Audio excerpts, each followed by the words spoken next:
வணக்கம். இரவு நேர பிரதான செய்திகளின் ஊடாக நர்மதா சிறையில் முதலில் தலைப்புச் செய்திகள். முச்சக்கர வண்டி மீது மரம் முறிந்து விழுந்ததில் பாடசாலை மாணவர் உட்பட 3 உயிரிழப்பு. ஆசிரியர் நியமனம் குறித்து பிரதமர் வெளியிட்ட அறிவிப்பு. ஈரான் உச்ச தலைவரை சந்திக்க போகும் ஏற்றம் அவரை வெளியிட்ட அதிரடி அறிவிப்பு. இனி விரிவான செய்திகள். முச்சக்கர வண்டி மீது மரம் முறிந்து விழுந்ததில் பாடசாலை மாணவர் உட்பட 3 உயிரிழப்பு.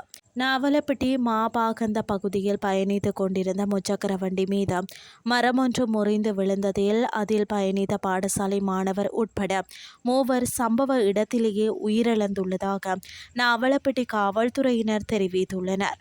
இன்று காலை 6:45 மணியளவில் குறித்த முச்சக்கர வண்டி மாபாகந்த பகுதியில் நாவலப்பிட்டி நோக்கி பயணித்துக் கொண்டிருந்த போதே இந்த விபத்து நேர்ந்துள்ளது.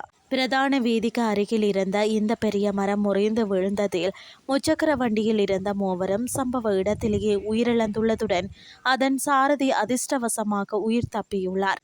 இந்த விபத்தை அடுத்து நாவலப்பிட்டி காவல்துறையினர் மற்றும் பிரதேசவாசிகள் இணைந்து முறிந்து விழுந்த மரத்தை வெட்டி அகற்றியதுடன் உயிரிழந்தவர்களின் சடலங்கள் நாவலப்பிட்டி மாவட்ட பொது மருத்துவமனைக்கு கொண்டு சேர்த்துள்ளனர்.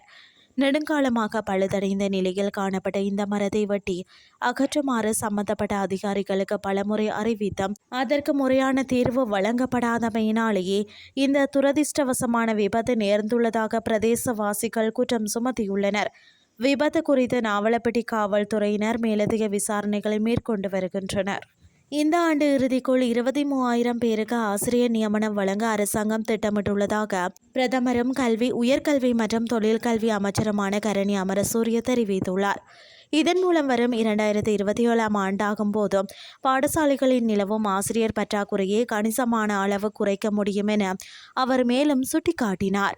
கல்வி அமைச்சின் வளாகத்தில் மேல் மாகாண தேசிய பாடசாலை அதிபர்களை தெளிவுபடுத்துதல் மற்றும் திறன் விருத்தி நிகழ்ச்சி திட்ட நிகழ்வில் கலந்து கொண்டு உரையாற்றும் போதே பிரதமர் இந்த விவரங்களை குறிப்பிட்டார்.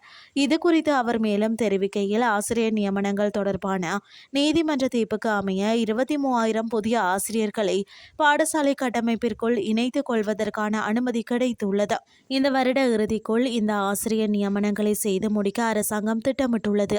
இதன் மூலம் வரும் 2027 ஆண்டாகும் போது பாடசாலைகளில் நிலவும் ஆசிரியர் பற்றாக்குறையை கணிசமான அளவு குறைக்க முடியும்.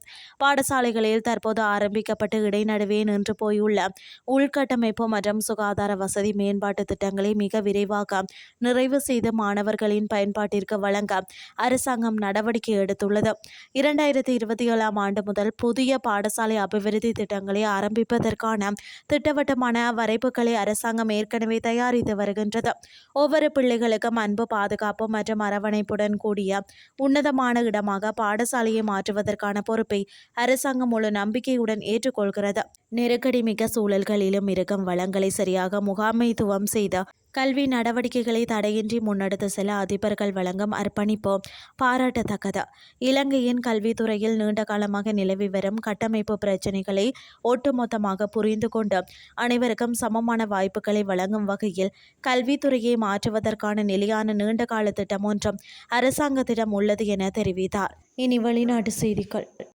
ராஜதந்திர முயற்சிகளின் ஒரு பகுதியாக ஈரானின் புதிய உச்ச தலைவர் மொஜ்தபா கமேனியை எதிர்காலத்தில் தான் நேரில் சந்திக்க வாய்ப்புள்ளதாக அமெரிக்க ஜனாதிபதி ட்ரம்ப் தெரிவித்துள்ளார்.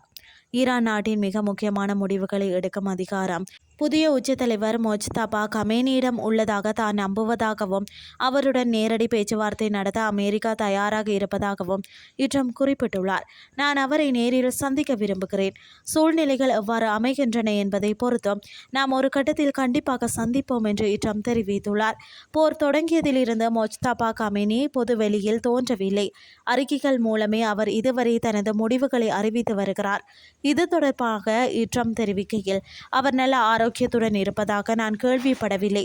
வெளியாகும் கதைகள் வைத்து பார்த்தால் அவர் தனது உடலில் பல்வேறு உறுப்புகளை இழந்துள்ளதாக தெரிகிறது என்று குறிப்பிட்டிருந்தார். செய்திகள் யாவும் நிறைவடைகின்றது.